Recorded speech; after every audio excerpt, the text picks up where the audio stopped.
आज हम लोग बात करेंगे यूपी के। बहुत सी खबरें होती है लेकिन बात कहाँ से शुरू की जाए और क्या बताया जाए अब सभी लोग जानते ही है। आज बात करेंगे अयोध्या की। अयोध्या के राम मंदिर में एक लड़की, दलित लड़की सफाई का काम करती है। उसको कुछ लोग किडनैप करते हैं और बलात्कार करते हैं। इस खबर को बताने में अच्छा तो नहीं लग रहा है लेकिन मजबूरी है लोगों को सबक देने के लिए कि आखिर हमारा समाज कहाँ तक चला गया है। एक तो सबसे पहले कि यूपी में कोई अपराध नहीं हो रहा है क्योंकि वहाँ पे गुंडे माफिया है नहीं और पुलिसिया राज है और कोई गलत काम भी नहीं होता है। किसी को मारा नहीं जा रहा है। लोग किसी को कत्ल नहीं कर रहे हैं।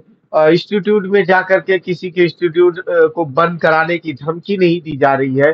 लोग आत्महत्या नहीं कर रहे हैं और यूपी में बलात्कार तो बिल्कुल भी नहीं हो रहा है। ये गलत-गलत लोग इल्ज़ाम लगा देते हैं। और अलग बात है कि बलात्कार होता है तो लड़की मर जाती है तो उसको पुलिस जला देती है। हालाँकि कुछ होता नहीं है, वो पुलिस बस जला देती है क्योंकि दलित लड़की होती है, वो रात हो दिन हो वो जला देते हैं। ऐसे ही अयोध्या में एक लड़की का रेप होता है, तकरीबन 7 दिन तक होता है। कैसे वो लड़की आ जाती है, जब पुलिस के पास जाती है तो पहले तो रिपोर्ट नहीं होती है, फिर 3 तारीख को रिपोर्ट होती है। तो कमाल की बात है ना। एक तो लड़की जात तो ऊपर से अगर जाती है कंप्लेन लिखाने के लिए तो सबसे पहले तो धमकी मिलती है। ऊपर से जो आजू बाजू का समाज जो हमारा बहुत इंटेलेक्चुअल जो समाज है, जो लोगों को भूकने के लिए एकदम खड़ा रहता है, वो समाज का भी डर रहता है। पहले दिन वो लड़की नहीं जाती है, फिर दूसरे दिन हिम्मत करके जब पुलिस के पास जाती है तो रिपोर्ट लिखा नहीं जाता है। बल्कि बाद में लिखा जाता तो है, लेकिन कार्रवाई करने के नाम पे बहुत टाइम लग जाती है। उसके बाद 5 लोग को गिरफ्तार किया जाता है। 5 लोग वो जाति के थे जिसमें एक एक ये केस हो सकता है कि ऊपर हो, कि अभी तक तो मीडिया में नहीं है क्योंकि इस केस में 9 आरोपी हैं जिसमें से 5 गिरफ्तार हुए हैं। एक उसमें से मुस्लिम है।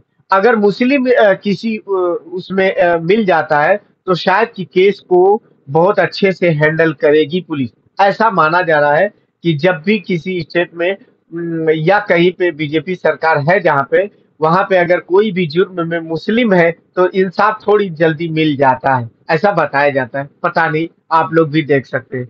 बाकी नफ़रतों का अंबार जो हिमाचल प्रदेश में चल रहा है मस्जिद को गिराने के चक्कर में, लोग ट्विटर या फेसबुक पे अपील करते हैं कि हिंदुओं एक हो जाओ। अरे बटे ही कहाँ हैं? सब तो हिंदू ही है, लेकिन नफ़रत क्यों फैलाते हो?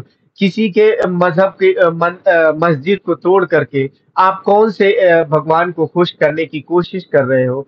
कौन-सा भगवान खुश होगा किसी की मस्जिद को गिरा करके? कहीं की आपकी किताबों में लिखा नहीं है, फिर भी आप नफ़रत फैलाए चले जा रहे हैं।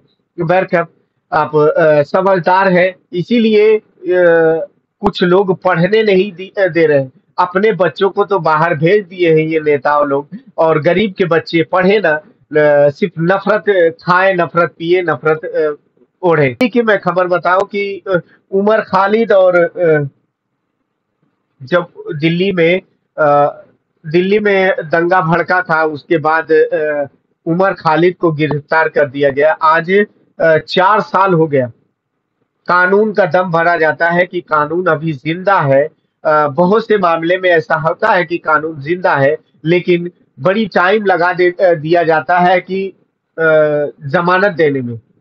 उमर खालिद तकरीबन 4 साल से जेल में बंद है, बेगुनाह। अभी तक पुलिस चार्जशीट नहीं दाखिल कर पाई है कि गुनाह है या नहीं है, जबकि उनके ऊपर देशद्रोह का मुकदमा है। ऐसी कोई बात ना उन्होंने किसी स्पीच में, चाहे उसका प्रदर्शन चल रहा था, एनआरसी का प्रदर्शन चल रहा था, पूरे मुल्क में औरतें इसमें प्रदर्शन कर रही थी, तो वो जगह-जगह जा करके लोगों को यही समझा रहे थे कि एनआरसी का मतलब क्या है और इससे नुकसान और फ़ायदा क्या हो सकता है। तो इसमें देशद्रोही का केस बनता तो नहीं है, लेकिन हाँ, जब सरकार ही चाहती है कि ऐसे लोग बाहर ना रहें, तो डाल दिए।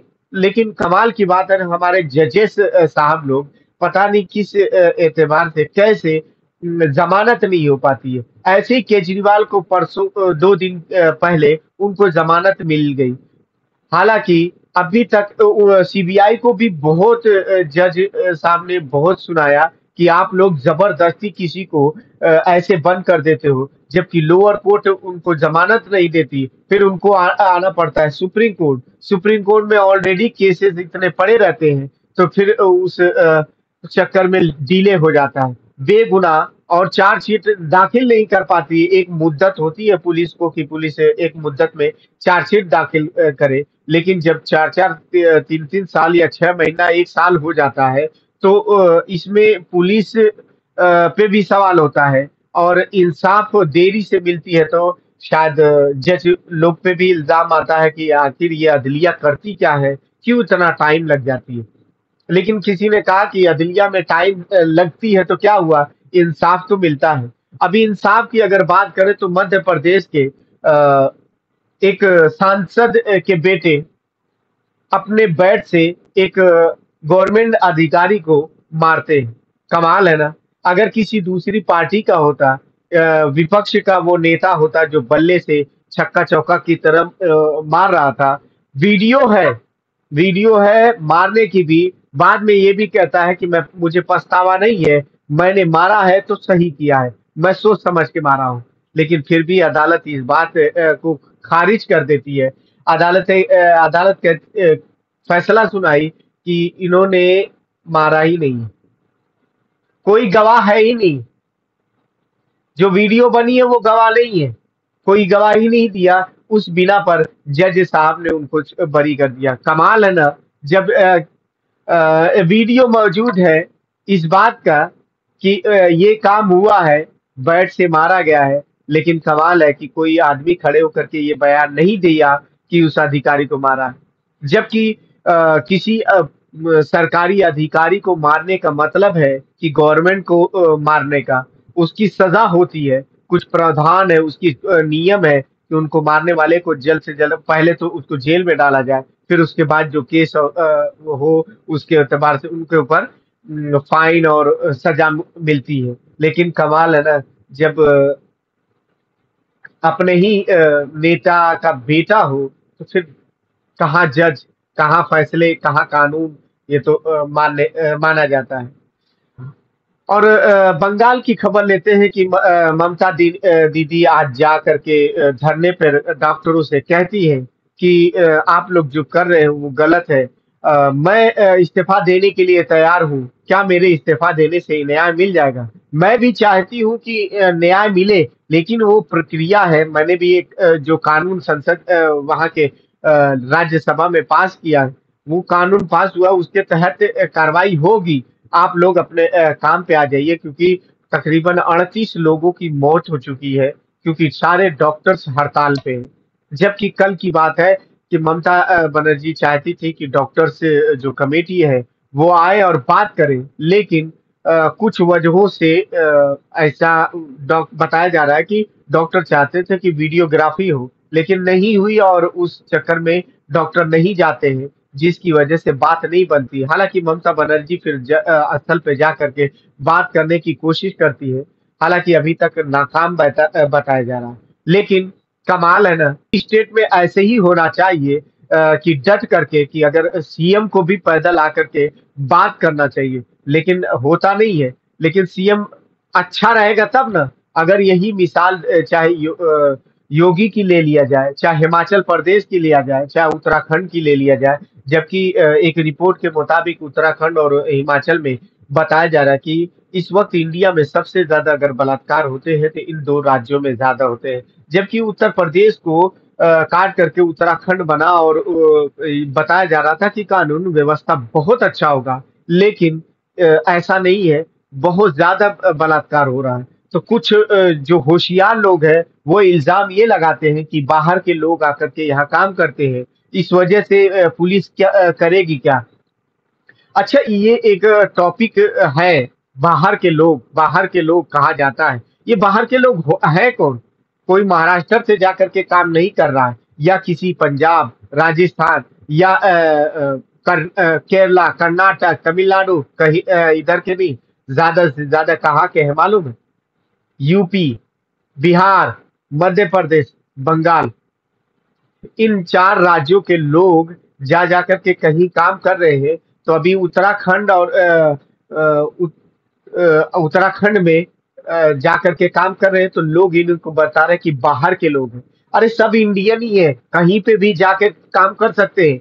और वैसे भी गरीब आदमी फालतू काम नहीं करता है। जो गंदे हैं, गंदे सोच के लोग हैं, जो नफरतों का कारोबार करते हैं, चाहे वो साठ घाट नेताओं के जरिए हो, वही लोग करते हैं। वरना गरीब आदमी तो मेहनत मजदूरी करके अपने बच्चों को पढ़ाने लिखाने की कोशिश में लगा हुआ है। अपने घर के हालात से उनको इतना ज्यादा परेशानी है कि ये सब करना चाहता ही नहीं है। लेकिन फिर भी इल्जाम आता है कि बाहर के लोग हैं। वो बाहर के लोग नहीं है जो यूपी और बिहार और मध्य प्रदेश और बंगाल उड़ीसा के लोग हैं। ये बिहार के नहीं है, वो इंडियन है, भारतीय है। उतने ही जितने उत्तराखंड के लोग भारतीय है, उतने ही बिहारी और यूपी और उड़ीसा और मध्य प्रदेश के लोग हैं। लेकिन इल्जाम हर जगह पे इल्जाम लगाया जाता है, चाहे महाराष्ट्र हो, चाहे केरला हो, चाहे कर्नाटक हो, चाहे तमिलनाडु हो। हर जगह ये इल्जाम लगाया जाता है कि ये बाहर के लोग हैं, बाहर के लोग हैं। हालांकि वहां की जो लोकल मतलब नेताओं की बॉडी होती है, ये नफरत के चक्कर में करते हैं, जबकि सबको पता है कि सब के सब इंडियन है। लेकिन कानून ऐसा है, कानून बहुत अच्छा बना हुआ है, फॉलो नहीं होता, लोग उसी का गलत फायदा उठाते हैं। आपको मेरी बातें कैसी लगी कमेंट करके जरूर बताएगा। ऐसे ही मैं आपको वीडियो बताता रहूंगा, बनाकर बताऊंगा कि मुल्क के हालात कैसे हैं। अगर आपको मेरी वीडियो पसंद आती है तो लाइक और शेयर और सब्सक्राइब करने बोलो अपने दोस्तों यारों को, ताकि सपोर्ट मिले। मैं आप लोगों को ऐसी वीडियो बना करके बताता रहूं। जय हिंद, अपना ख्याल रखिए। अपने दुआओं में मुझे और अपने मुल्क यानी अपना इंडिया को याद जरूर करिए, क्योंकि मुल्क के हालात आज बहुत जरूरी है कि दुआ करें, क्योंकि नफरतें अब बहुत बड़ी हो रही हैं। लोग नफरत बहुत ज्यादा कर रहे हैं। जय हिंद, थैंक यू।